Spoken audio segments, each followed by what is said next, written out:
The air conditioner will be coming on any time now.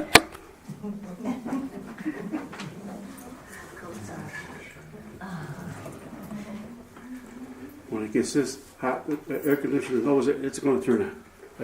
Okay. Thank you very much for that meditation. You know, I mentioned at the beginning of the service that I met quite a few people on my path. And you know, last year I found another person that has a tremendous amount of dedication and commitment to the chapel. And she's living the laws and the teachings that we teach here. And I know the words she's going to say today will ignite some of them in you. Rev Angela. Good afternoon. My talk today is going to be on thoughts, words, and actions, and harmony. So before you all get together in the morning and, you know, before you get out of bed, there's something that comes out of your mind. It's usually like a feeling before it actually becomes something. And that feeling then becomes obviously a thought. Okay? So there's sometimes, you know, we have our junk, right? I mean, we've all been in illness and lack, and that's why we are where we are, because we've experienced lifetimes, obviously, of illness and lack, and we're growing. So a lot of times, you know, people wake up and there's this feeling, and it's kind of like it's just junk, you know? And what happens if we choose that feeling instead of the good feeling and switching it? So we go from that one feeling, and then it becomes a thought, and then it becomes something even more. So what do? We get out of bed and, you know, we start going on with our day. We go outside into the kitchen, and then we say something to someone, right? And, you know, if we're not on that right path, we obviously are already starting our thoughts, words, and our actions. And so from there, we act out after what we said, you know, and it just keeps continuously, you know, becoming something. And when it's that negative thing that we may have said or thought or felt, then we walk on the ground and we go outside. And now we've got the energy into our ground where the bird will go and stand where you stood, right? And then the bird goes and he plots himself onto the tree. And now the tree has that energy.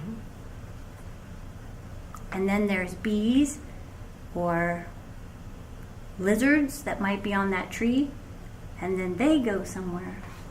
And they've progressed all through our universe somewhere. Birds go far. You know, they can go across the United States sometimes, and look at where that energy just went. So it's really important to really think about the choice of where we're going to go with that feeling when we first wake up. How I visualize this is being a pilot in a plane. And the pilot, he has a job to do, right? He owns that plane. He's in charge of the people in the plane and the plane itself. The plane itself, so how I see this is the pilot is the soul, which is each of us individually. And the plane is God or the universe. Okay? And inside of that plane, it's spirit, which is all of us, all in a group. So the pilot has these things in front of him that he can choose how he's going to fly this plane. Is he going to go on autopilot? Is he going to go to habit buttons and do the autopilot and make the choice of the negatives? Or is he going to choose the positive buttons? So this type of energy is not, it's the same thing. It's a button. And it's just that choice or that choice. And it takes the same amount of energy to have our happiness or our unhappiness, our illness and lack. It doesn't take much but to make a choice. And when we do take the choice of the illness and lack out of the habit that we always have had, which is so easy to us because we already know what those buttons are, right? We don't even have to do it. We just hit the autopilot button and we're going to be negative, So it's really important for our growth, for all of us, because we all want to move up in consciousness, right? We all want to be growing and not going backwards or just staying as we are. We want to build.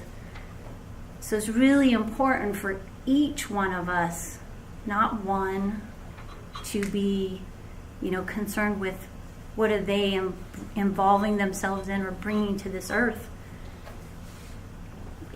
Everything we have going on out there is a reflection of us, and it's who we are. That is our universe. We are the universe, and we are God. So if we just think of it as that plane and everyone in it, we are all collectively going in one place. And if 3/4 of us are going and veering off into our old habits of our old lives that we've already experienced, what's the point really? We really want to expand ourselves. And that ends up being harmony. Namaste.